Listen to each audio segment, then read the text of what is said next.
स्वागत है आपका हमारे चैनल खबरधारा में। बात करेंगे आज की 19 सबसे बड़ी खबरों पर जो देश और दुनिया में सबसे ज्यादा सुर्खियों पर है। तो चलिए शुरू करते हैं।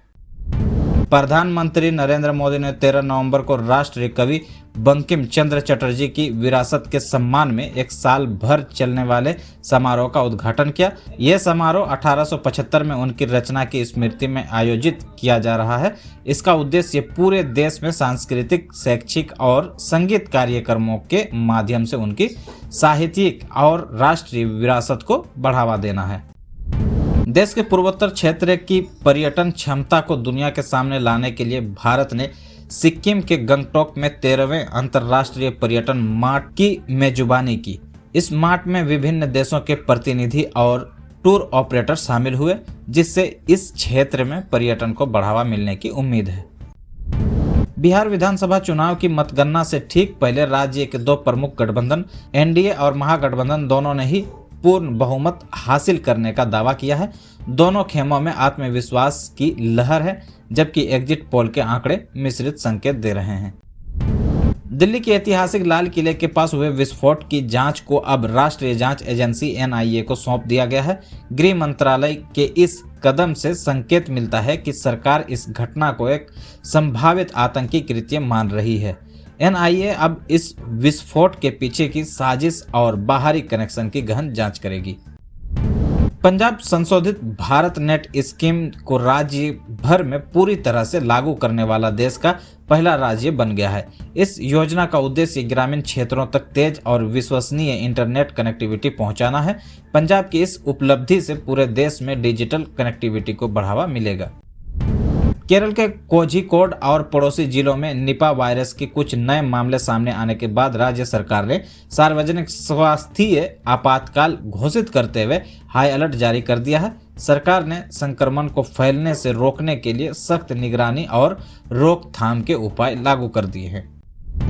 दिल्ली उच्च न्यायालय ने भारत के मुख्य न्यायाधीश सीजेआई की बीआर गवई पर हुई जूता फेंकने की घटना पर बड़ी आपत्ति जताई। कोर्ट ने इस कृत्य की निंदा करते हुए इसे न्याय प्रणाली का अपमान बताया और न्यायपालिका की गरिमा बनाए रखने की आवश्यकता पर जोर दिया। सुप्रीम कोर्ट ने कुख्यात निठारी हत्याकांड के मुख्य आरोपी सुरेंद्र कोहली को उसके खिलाफ लंबित आखिरी मामले में भी बरी कर दिया है। कोर्ट ने सबूतों के अभाव में यह फैसला सुनाया और उसकी तत्काल रिहाई का आदेश दिया। भारत और वियतनाम ने अपनी 15वीं रक्षा नीति वार्ता सफलतापूर्वक संपन्न की। दोनों देशों ने रक्षा उद्योग और जहाज निर्माण में सहयोग को बढ़ावा देने पर सहमति व्यक्त की, जो इंडो पैसिफिक क्षेत्र में दोनों की रणनीतिक साझेदारी को और मजबूत करेगा। राष्ट्रपति द्रौपदी मुर्मू ने बोत्सवाना के राष्ट्रपति डियोमा बोको के साथ द्विपक्षीय वार्ता की। इस दौरान दोनों देशों ने आपसी संबंधों को मजबूत करने पर चर्चा की और स्वास्थ्य व्यवस्था के क्षेत्र में सहयोग बढ़ाने के लिए समझौता ज्ञापन पर हस्ताक्षर किए।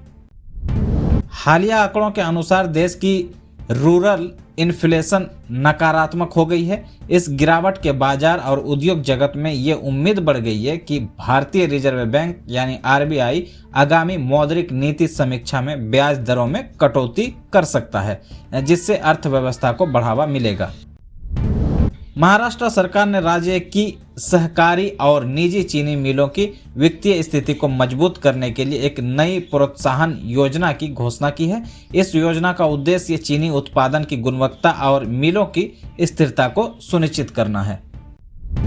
केंद्र सरकार ने सरकारी स्कूलों में छात्रों के लिए आर्टिफिशियल इंटेलिजेंस एआई आधारित शिक्षण को एकीकृत करने के लिए विस्तृत दिशा निर्देश जारी किए हैं। ये दिशा निर्देश छात्रों को भविष्य की तकनीकी चुनौतियों के लिए तैयार करने में मदद करेगा।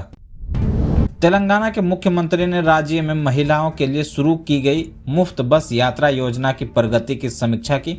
उन्होंने अधिकारियों को इस योजना को राज्य के सभी जिलों में तेजी से और प्रभावी ढंग से लागू करने के निर्देश दिए। विश्व निमोनिया दिवस के अवसर पर केंद्रीय स्वास्थ्य मंत्री जेपी नड्डा ने देश के हर बच्चे को निमोनिया जैसी जानलेवा बीमारी से बचाने की सरकार की प्रतिबद्धता को दोहराया।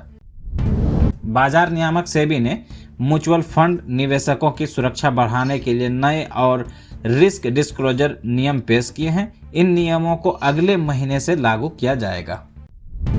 आगामी आईपीएल मिनी ऑक्शन से पहले सभी फ्रेंचाइजी ने रिटेन और रिलीज किए गए खिलाड़ियों की अंतिम सूची जारी कर दी है।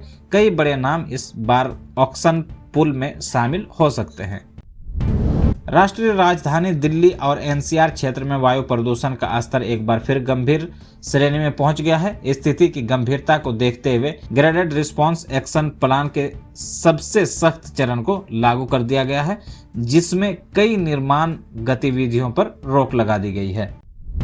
महिला टी20 विश्व कप में भारतीय टीम ने अपने शुरुआती मैच में शानदार प्रदर्शन करते हुए श्रीलंका को 10 विकेट से करारी शिकस्त दी। ये जीत टूर्नामेंट में भारत की मजबूत शुरुआत का संकेत है। बिहार विधानसभा चुनाव के अंतिम चरण का मतदान शांतिपूर्ण माहौल में संपन्न हुआ। चुनाव आयोग के अनुसार इस चरण में 50% से अधिक मतदाताओं ने अपने मताधिकार का प्रयोग किया है। तो दोस्तों, ये थी आज की 20 सबसे बड़ी खबर। आपको ये वीडियो कैसा लगा हमें कमेंट में जरूर बताएं। वीडियो को लाइक करें, शेयर करें, हमारे चैनल को जरूर सब्सक्राइब करें। मिलते हैं नेक्स्ट वीडियो में, तब तक के लिए जय हिंद।